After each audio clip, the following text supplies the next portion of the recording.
The people who promise they'll always be there are not always the ones who stay.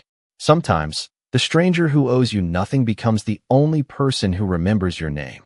Dorothy Brooks had survived the stroke that doctors quietly admitted many patients her age never recovered from. But surviving and living were not the same thing. 6 weeks earlier, she had been the woman everyone on Maple Avenue greeted with a smile. The retired school nurse who never forgot birthdays, who still mailed handwritten Christmas cards, and who waved from her front porch every morning with a mug of coffee warming her hands. Now the left side of her body moved slowly. Every step required concentration, and even opening her own front door felt like solving a puzzle she had once completed without thinking. Her 3 daughters had each called during those 6 weeks. Denise explained that her consulting job required constant travel. Angela said her townhouse was too small and her husband worked nights. Monica cried the longest, insisting she loved her mother but simply could not handle the responsibility while raising 2 young children. Every conversation ended with the same promise. "We'll visit soon." None of them did. Dorothy never argued. She thanked them for calling, wished them well, and quietly placed the phone back onto its cradle before staring out the living room window until sunset painted the neighborhood gold. On a cool October morning, she decided she could no longer wait for someone else to buy groceries. The refrigerator held half a carton of milk, a few eggs, and 1 apple beginning to wrinkle near the stem. She spent nearly an hour getting dressed, fastening buttons with one steady hand while the other struggled to cooperate. The neighborhood grocery store delivered, but Dorothy had always believed that as long as she could still walk, even slowly, she should keep walking. She returned home carrying 2 small paper bags that felt far heavier than they should have. Each step up the front walkway demanded patience. When she reached the porch stairs, 1 bag slipped against her arm. 3 oranges rolled free, bouncing across the wooden steps before dropping into the yard. Dorothy bent slightly, but her balance shifted. She froze, gripping the railing, afraid that reaching farther might send her tumbling forward. Cars passed without slowing. Curtains across the street remained still. For nearly a minute, the oranges rested in the grass while Dorothy stood motionless, breathing carefully and wondering when asking for help had become harder than carrying the groceries themselves. Then she heard running footsteps. A teenage boy crossed the street without hesitation, picked up each orange as though they were something precious, and placed them gently back into the torn paper bag. "I've got it, ma'am," he said with an easy smile. "Let me carry these inside." Dorothy looked into the face of 16-year-old Ethan Carter, the quiet boy she had seen riding his bicycle after school, but had never truly met. She nodded once, unable to hide the relief in her eyes. Ethan carried both bags through the front door, set them carefully on the kitchen counter, and noticed that the house felt strangely silent for a place filled with framed family photographs. He never asked why. He simply smiled again and said, "If you ever need help bringing groceries in, I'm right across the street." Dorothy studied him for several long seconds before her gaze drifted toward an old brass key resting beside a faded envelope on the kitchen table. Her fingers trembled slightly as she touched it. "You remind me of someone," she whispered softly. Ethan had no idea those 5 words were about to change both of their lives. The next afternoon, Ethan returned carrying nothing more than a notebook from school and a small bag of fresh apples his mother had asked him to drop off. He knocked gently, expecting to leave them on the porch if Dorothy was resting, but she answered after a slow walk to the door with the same quiet smile he remembered from the day before. She invited him inside, insisting that anyone thoughtful enough to help with groceries deserved a glass of lemonade and a homemade oatmeal cookie, even if the cookies were now slightly uneven because one hand no longer moved the way it once had. Ethan noticed that nearly every wall in the living room held framed photographs of children wearing graduation caps, sports uniforms, marching band jackets, and school pictures with handwritten notes tucked into the corners. None of them looked like family portraits. Curiosity almost escaped his lips, but before he could ask, Dorothy picked up one of the frames with careful hands. "Most people think retirement means people stop needing you," she said softly. "I learned that children never stop needing someone to believe in them." For 34 years, Dorothy Brooks had worked as the school nurse at Lincoln Elementary on the south side of Indianapolis. Her office had never been large. It held a small examination bed, a cabinet full of bandages, a faded blue chair, and a jar filled with peppermint candies that every student knew about. Children visited because of scraped knees, headaches, upset stomachs, or forgotten lunches, but many stayed because they simply needed someone who would listen without rushing them back into the hallway. Dorothy knew which students quietly skipped breakfast. She knew which children pretended to be sick because home no longer felt safe. She knew who needed winter gloves before the first snowfall and who smiled only after hearing someone call them by name. Her paycheck had never been impressive, yet every month she quietly stretched it farther than anyone imagined. She bought notebooks, coats, backpacks, and lunch cards without expecting thanks. She believed kindness worked best when nobody noticed who paid for it. Years passed, principals retired, teachers transferred, and students became adults with families of their own. Sometimes holiday cards arrived from places as far away as California, Texas, or Florida. Many simply read, "Thank you for believing in me." Dorothy kept every one of them inside a cedar chest in her bedroom.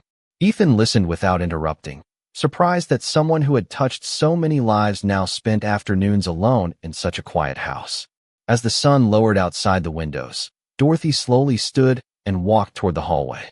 She stopped beside an old bedroom door and looked underneath the bed where the corner of a worn cedar chest and a small black metal lockbox rested beside each other.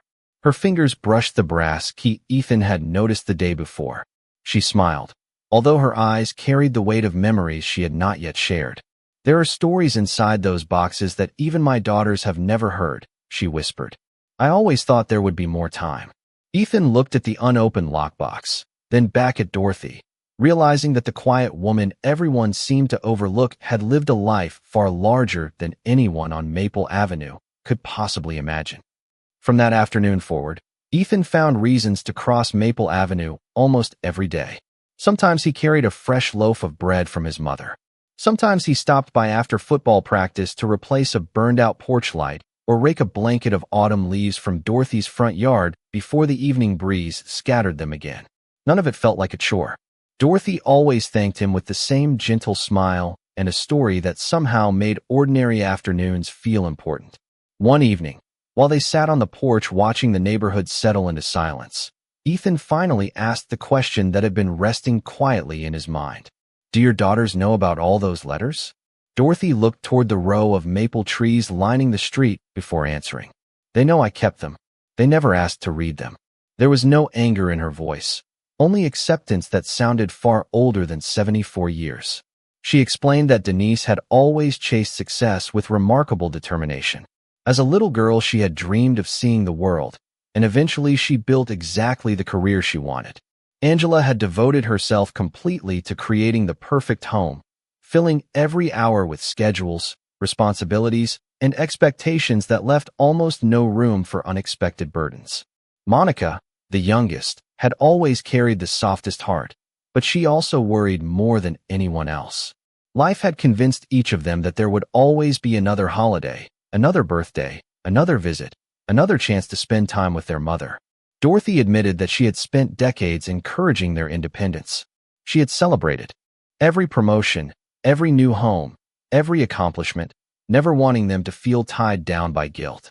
Somewhere along the way, independence quietly became distance, and distance slowly became silence. Ethan listened carefully, surprised that Dorothy defended them instead of criticizing them. "They are not bad people," she said softly.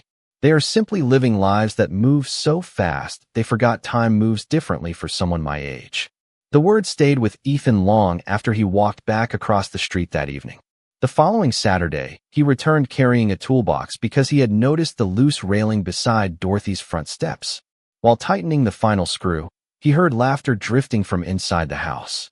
Dorothy was looking through an old photo album, smiling at pictures of 3 little girls building snowmen, baking birthday cakes, and running through sprinklers during Indiana summers decades earlier. She gently touched one photograph where all 3 daughters clung to her arms at a county fair. "Back then they believed I could fix anything," she whispered. Ethan looked at the picture, then at the quiet house surrounding them. It was difficult to connect those joyful faces with the empty rooms he saw today. Before closing the album, Dorothy carefully slipped a faded newspaper clipping between its pages. Ethan caught only a glimpse of the headline. It showed a much younger Dorothy receiving an award surrounded by dozens of smiling children. He had never heard anyone in the neighborhood mention it. He looked up with curiosity, but Dorothy quietly closed the album and rested her hand on its worn cover. "There is a reason I never talked about that day," she said. "And there is someone connected to that photograph who has been looking for me for many years without even knowing my name." The question stayed with Ethan for days. Every afternoon after school, he found himself wondering about the old newspaper clipping and the person Dorothy believed had been searching for her without even knowing it. She never rushed to explain. Instead, she seemed more interested in teaching him the little habits that had quietly shaped her own life. She showed him how to fold a thank you letter by hand before placing it into an envelope because, in her words, gratitude deserved more care than bills did. She taught him that when visiting someone, you never arrived empty-handed, even if all you could bring was conversation. She reminded him to look people in the eyes when they spoke, because everyone wanted to know they had truly been heard. Ethan began staying an extra hour after finishing his homework. Some afternoons he repaired loose cabinet hinges. Other days he changed furnace filters, swept the porch, or organized the growing stack of mail Dorothy had not had the strength to sort since leaving the rehabilitation center. None of those jobs felt important while he was doing them, yet each one made the house feel a little more alive. One rainy Thursday, Dorothy opened the cedar chest for the first time since Ethan had known her. Instead of jewelry or expensive keepsakes, it held hundreds of carefully tied bundles of letters, photographs, report cards, handmade drawings, and graduation announcements. Every bundle carried a child's name written neatly in blue ink. Ethan carefully picked up one envelope with permission. Inside was a wedding invitation accompanied by a handwritten note.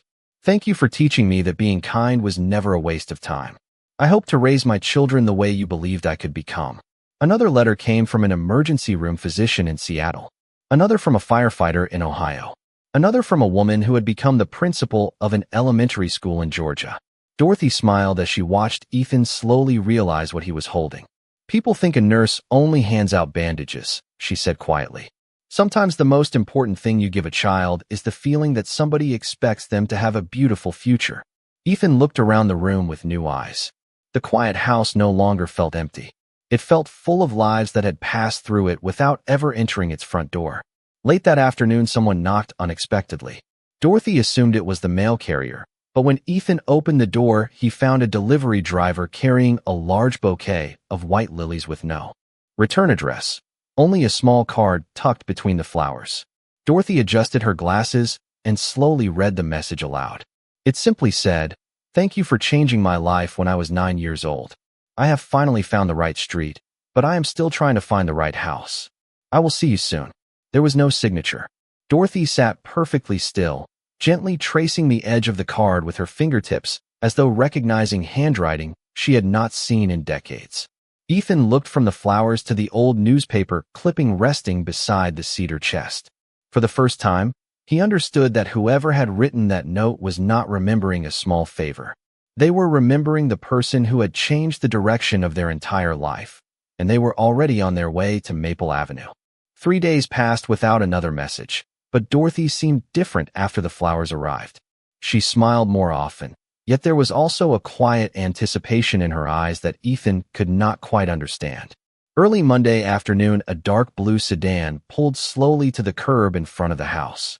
A man in his early 50s stepped out wearing a simple navy jacket instead of the expensive suit Ethan expected from someone driving a luxury car. He stood on the sidewalk for several seconds, staring at the front porch as though gathering the courage to knock. When Dorothy opened the door, the man's expression changed immediately. His eyes filled with emotion before he managed to speak. "Miss Brooks," he said softly, "I have been looking for you for almost 15 years. Dorothy studied his face with careful attention. Age had added gray to his hair and lines around his eyes, but after a long moment, she smiled with quiet certainty. "Daniel," she whispered, "you were the little boy who always pretended your stomach hurt every Monday morning." The man laughed through tears and nodded. Ethan stepped back silently as Daniel entered the house, carrying only a worn leather folder. They sat together at the kitchen table where Dorothy had shared countless conversations over tea. Daniel looked around the room, recognizing almost nothing except the kindness that had never changed. He explained that when he was 9 years old, his father had lost his job and his family had quietly slipped into poverty. Ashamed of their situation, Daniel often skipped lunch so his younger sister could eat more at home. Dorothy had noticed before anyone else. Without embarrassing him, she arranged free lunch forms, slipped extra snacks into his backpack, bought him winter boots through an anonymous donation fund, and spent every Wednesday afternoon helping him with homework until his grades recovered. She never called attention to what she was doing. She simply made him believe he mattered. Daniel admitted that during those difficult years he had considered dropping out of school because he believed children from families like his never succeeded. Dorothy had looked him in the eye one afternoon and said something he never forgot. "Your circumstances are temporary. Your character is permanent. Build the second one, and the first will eventually change." Those words became the foundation of his life. Daniel earned scholarships, graduated from college, started a small engineering company, and after decades of hard work built one of the fastest-growing infrastructure firms in the Midwest. He had accepted awards, appeared in business magazines, and donated millions of dollars to educational charities, yet he had never stopped wondering what happened to the woman who first convinced him that his future belonged to him. He opened the leather folder and placed an old newspaper clipping beside the faded one Dorothy had kept for years. Both showed the same school ceremony from decades earlier. "I found this in my mother's attic after she passed away," Daniel said quietly. She kept it because she said angels sometimes wear comfortable shoes instead of wings. Dorothy lowered her eyes, overwhelmed by the memory. Ethan watched the two newspaper clippings resting side by side, realizing that a single sentence spoken to a frightened child had quietly shaped a lifetime. Then Daniel reached into the folder one final time and carefully removed a sealed envelope from an attorney's office. "There is something else you need to know," he said, "and I do not think your daughters have any idea what is about to happen." Daniel gently slid the sealed envelope across the kitchen table, but Dorothy did not reach for it immediately. Instead, she looked at the familiar logo of the law firm printed in the upper corner and quietly smiled to herself. "You always were patient," she said, "even when you were a little boy." Daniel nodded. "I learned that from you." He explained that several years earlier he had established the Brooks Promise Foundation, a scholarship program supporting children from low-income families who dreamed of becoming teachers, nurses, firefighters, engineers, or anyone willing to serve their communities. Every student who received the scholarship also received a handwritten letter reminding them that success meant lifting someone else after reaching the top. The foundation had already helped more than 800 students attend college, but there was one thing missing. Daniel had never been able to officially honor the woman whose encouragement had inspired the entire mission. Inside the envelope was an invitation asking Dorothy to become the honorary founder of the foundation and attend its annual celebration the following month. The event would include former scholarship recipients, educators, community leaders, and families whose lives had been changed because one school nurse had believed in a frightened 9-year-old decades earlier. Dorothy's eyes filled with quiet emotion as she carefully unfolded the letter. She whispered, "I never expected anyone to remember." Daniel smiled warmly. "You remembered us first. We are only returning the favor." Ethan sat silently beside them, realizing that kindness did not disappear when it seemed unnoticed. It simply traveled farther than anyone could measure before finding its way home. During the following weeks, Daniel visited often. He arranged transportation to Dorothy's physical therapy appointments, coordinated repairs to the aging roof that had leaked every spring, and insisted that every improvement be completed with Dorothy's approval. She accepted only what she felt was necessary, reminding him that gratitude should never become an excuse for excess.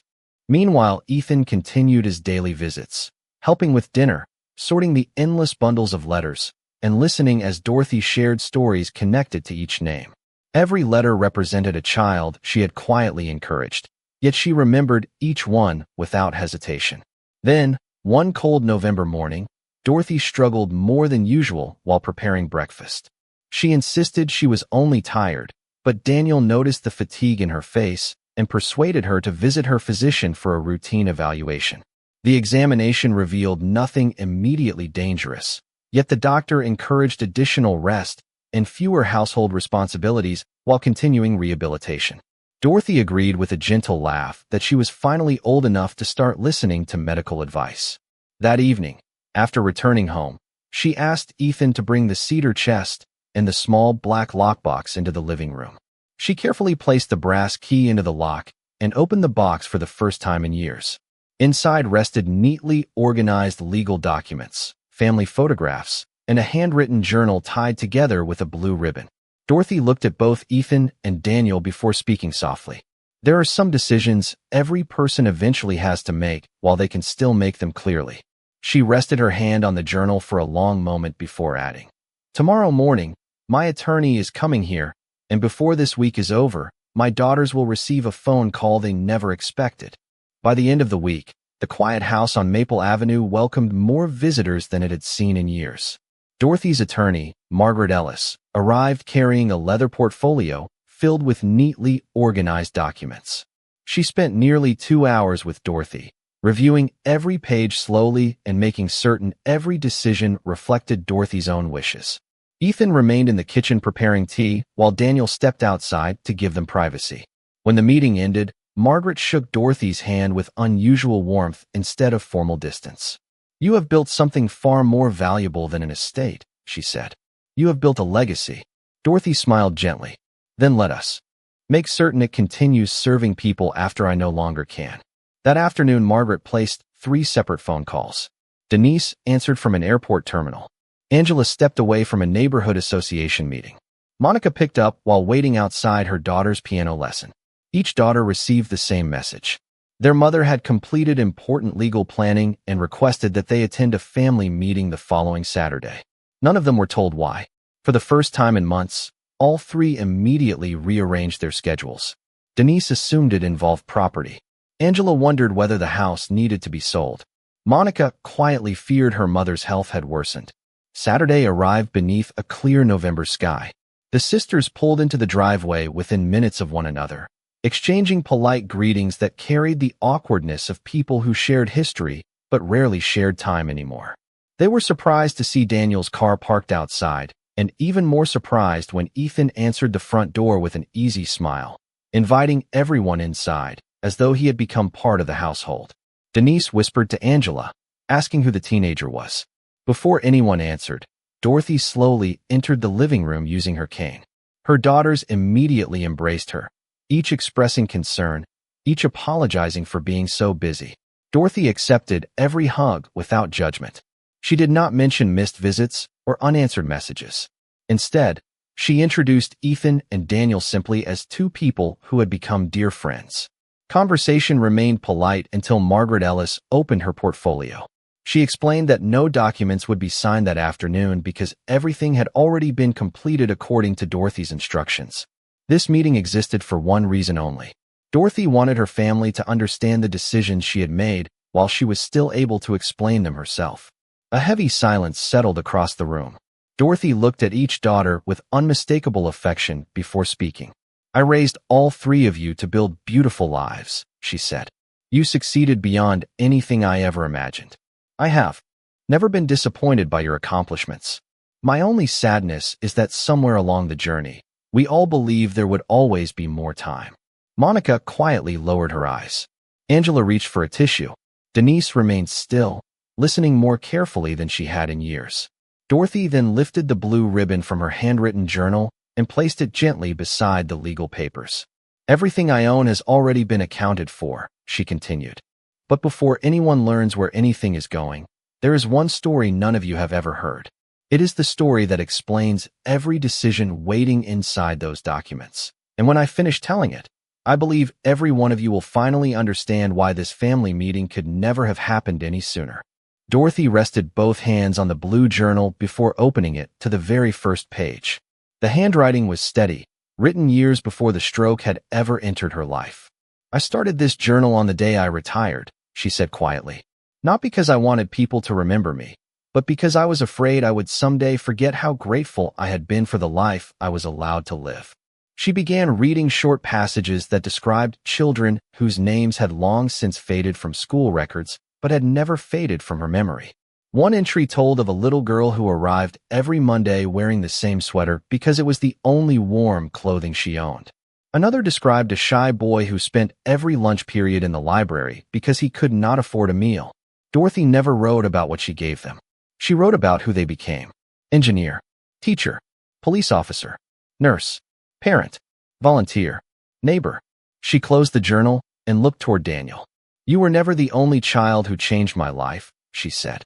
Daniel smiled and answered, "But you made every one of us believe we could change someone else's." Margaret quietly removed another folder from her portfolio. Inside were photographs and letters sent by former students over 3 decades. Some had enclosed pictures of newborn children. Others shared graduation announcements or family milestones. One envelope contained dozens of signatures from firefighters thanking Dorothy for encouraging one frightened classmate who later joined their department and inspired many others to serve. Another came from physicians who had established free medical clinics in underserved neighborhoods. Denise slowly picked up one letter after another. Angela turned over photographs showing smiling families standing beside women and men Dorothy had once comforted with nothing more than patience and kindness. Monica wiped away tears as she realized their mother had never spoken about any of it. Dorothy gently explained why. If kindness becomes a performance, it stops being kindness. "I never wanted gratitude. I only hoped someone would someday do for another child what someone had once done for them." Daniel then stood and addressed the 3 sisters directly. He explained that the Brooks Promise Foundation had expanded far beyond anything he imagined because hundreds of former students had become donors after hearing his story. Without realizing it, Dorothy had inspired thousands of scholarships through people she had encouraged one child at a time.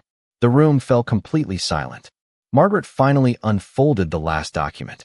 "Mrs. Brooks has established a charitable trust," she explained. "A significant portion of her estate will permanently support the Brooks Promise Foundation, ensuring scholarships continue for generations." None of the sisters interrupted. None asked about dollar amounts. They were no longer thinking about money. They were looking at a woman they suddenly realized they had never fully known. Margaret continued, "Mrs. Brooks has also made personal gifts to each of her daughters, accompanied by handwritten letters that may be opened after today's meeting." Dorothy nodded softly before looking toward Ethan, who had remained quietly near the doorway throughout the afternoon. "There is one final decision," she said. "It has nothing to do with repayment. It has everything to do with trust." Ethan immediately shook his head, certain she could not possibly be speaking about him, but Dorothy's gentle smile never left her face as Margaret reached for one final sealed envelope bearing Ethan Carter's full name across the front. Margaret placed the final envelope into Ethan's trembling hands, but Dorothy gently smiled before he could open it. "Read it later," she said. "Some words deserve quiet instead of surprise." Ethan nodded and carefully held the envelope against his chest, still convinced there had been some misunderstanding. Dorothy then turned back to her daughters with the same warmth she had shown them their entire lives. "I did not gather everyone here to divide a family," she said. "I gathered you because I wanted to heal one." Margaret explained that Ethan was not receiving Dorothy's home, her savings, or any inheritance that belonged to her family. Instead, Dorothy had appointed him, with Daniel's guidance until he reached adulthood, as the first youth ambassador of the Brooks Promise Foundation. The envelope contained a college scholarship established in his name, funding for leadership programs, and a handwritten request that he continue visiting elderly neighbors long after Dorothy was gone. "This is not a reward," Dorothy said softly. "It is an invitation to keep doing what you were already doing when nobody was watching." Ethan struggled to find words. "I only carried groceries," he whispered. Dorothy smiled. "No, you carried dignity. There is a difference." Tears quietly filled Monica's eyes.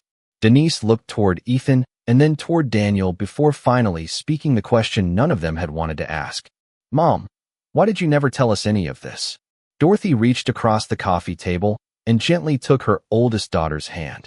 "Because I never wanted you to love me for what I had done. I wanted you to love me because I was your mother.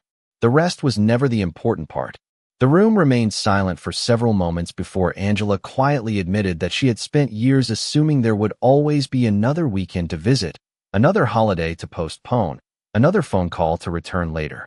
Monica apologized through tears for allowing fear and busyness to become excuses.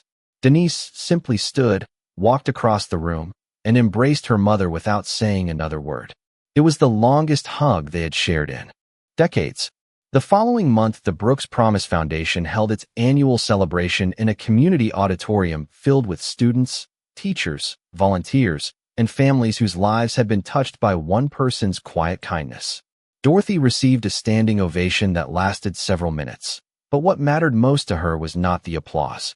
Sitting beside her were Denise, Angela, Monica, Daniel, and Ethan, no longer separated by distance or misunderstanding. 1 year later, Maple Avenue looked much the same, except that every Saturday morning a small group of teenagers could be seen visiting older neighbors, mowing lawns, carrying groceries, repairing fences, and simply spending time with people who had begun believing they were forgotten. Ethan led the volunteer program with humility, always repeating the same lesson Dorothy had taught him. You never know which small act of kindness will become someone else's reason to keep believing in people. Dorothy's house remained in the family, but its front room became a gathering place for scholarship interviews and neighborhood mentoring sessions. The cedar chest stayed exactly where it had always been, now joined by new letters from students whose lives continued to change because one retired school nurse had quietly chosen compassion over recognition. And whenever visitors asked Dorothy what the greatest accomplishment of her life had been, she never mentioned awards, foundations, or ceremonies. She simply looked at the people filling her living room with laughter and answered, "The greatest gift is discovering that kindness never really ends. It simply keeps finding new hands to carry it forward."